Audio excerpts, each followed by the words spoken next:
Panorama group, जो सोचता है वो करता है।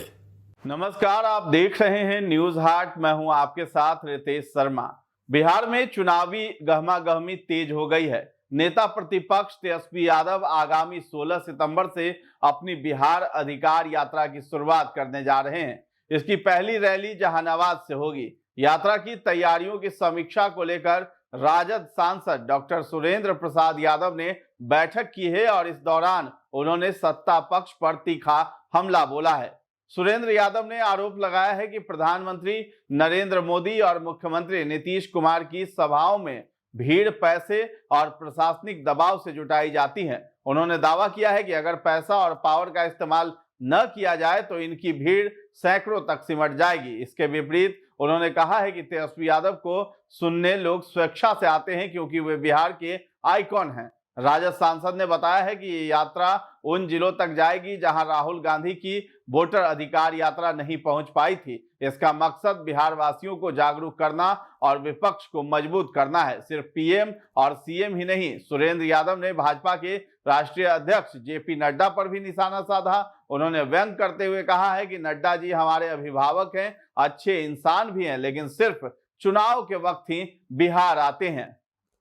उन्होंने ये भी कहा है कि जेपी नड्डा ने पटना यूनिवर्सिटी से पढ़ाई की, लेकिन उसे केंद्रीय विश्वविद्यालय का दर्जा दिलाने के लिए कभी कोई कदम नहीं उठाया। सुरेंद्र यादव ने उन्हें नौटंकीबाज और जुमलेबाज तक कह डाला है। राजनीतिक स्थिति पर बोलते हुए राजद सांसद ने दावा किया है कि बिहार की जनता अब बदलाव चाहती है और आगामी चुनाव में हर हाल में महागठबंधन की ही सरकार बनेगी। अरे भाई, ना उसका कब अभियान चलता है। हमको एक बात आपसे क्वेश्चन नहीं करना है, उस प्रश्न का जवाब देते हैं।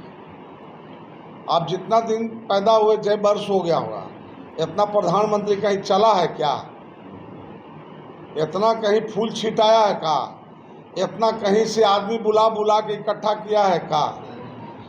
आदमी इकट्ठा भी कर लेता है और जब बड़ा सभा ही करा लेते इकट्ठा करके तो शौचालय लोग भूल जाते हैं। इतना माई बहन और बेटी के दिक्कत होता है। इस पर कभी सोचा है क्या? ये लोग कभी सोचे हैं क्या इस पर? ये लोग पैसे से इकट्ठा करते हैं, प्रशासन के गलत इस्तेमाल करते हैं और प्रशासन और पैसा का दुरुपयोग करके ये भारी लोग भीड़ जुटाते हैं, ये पैसा और पावर का दुरुपयोग करके। और नहीं तब 5 को तो इसमें कहीं से आदमी आने के लिए तैयार नहीं है। पैसा पावर साइड कर दे और फिर दिखला दे। अगर जुट जाएगा एक विधानसभा बराबर भीड़ तो हम उसी दिन इस्तीफा करके मोदी जी को भी भेज देंगे और नीतीश कुमार को भेज देंगे। खाली दुरुपयोग ना करे पैसा और पावर का। एक विधानसभा जितना जुटा देगा, सतीश या विधायक जी जुटा देंगे। हम चैलेंज और चुनौती देते हैं, इन लोग इस्तीफा करने की जरूरत नहीं है, इस्तीफा हम कर देंगे। जितना हम अकेले भीड़ जुटा देंगे या सुदय भीड़ जुटा देगा अकेले, या ये सतीश जुटा देगा, उसके मुकाबले में एक मुख्यमंत्री या प्रधानमंत्री जुटा दे, इस्तीफा देकर भेज देंगे। तो आगे जाके कोई फर्क है क्या उसको? तो पढ़वे क्या, वहीं के विद्यार्थी है। जेपी नड्डा बोले ना कि नड्डा बोल दिए? नड्डा बोले। हमारे अभिभावक हैं, अच्छे इंसान हैं, हमसे सीनियर है, काफ़ी सीनियर है। और एक बात बताइए, पटना यूनिवर्सिटी में वो पढ़े हैं, पटना यूनिवर्सिटी के सेंट्रल यूनिवर्सिटी के दर्जा काहे न दिलाएं?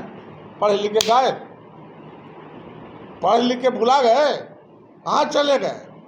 लोग मर जाने के बाद ही पितरों को याद करता है, आई तो जिंदा है, काहे नहीं याद किया कर रहा पटना सेंट्रल यूनिवर्सिटी का। पटना यूनिवर्सिटी को सेंट्रल यूनिवर्सिटी का दर्जा दिला रहा है, दिलाना चाहिए ना नड्डा साहब को। अरे भाई, सब जो ऐसे नौटंकीबाज है, सब नौटंकीबाज है, सब जुमलेबाज है, सब जुमलेबाज है, पक्का मान लीजिए।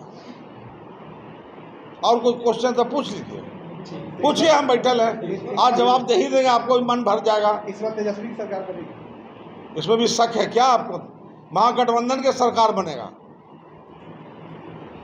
तो फिलहाल इस खबर में इतना ही है। न्यूज हाट के साथ बने रहें और अभी तक हमारे चैनल को आपने सब्सक्राइब नहीं किया है तो जरूर कर लें। धन्यवाद।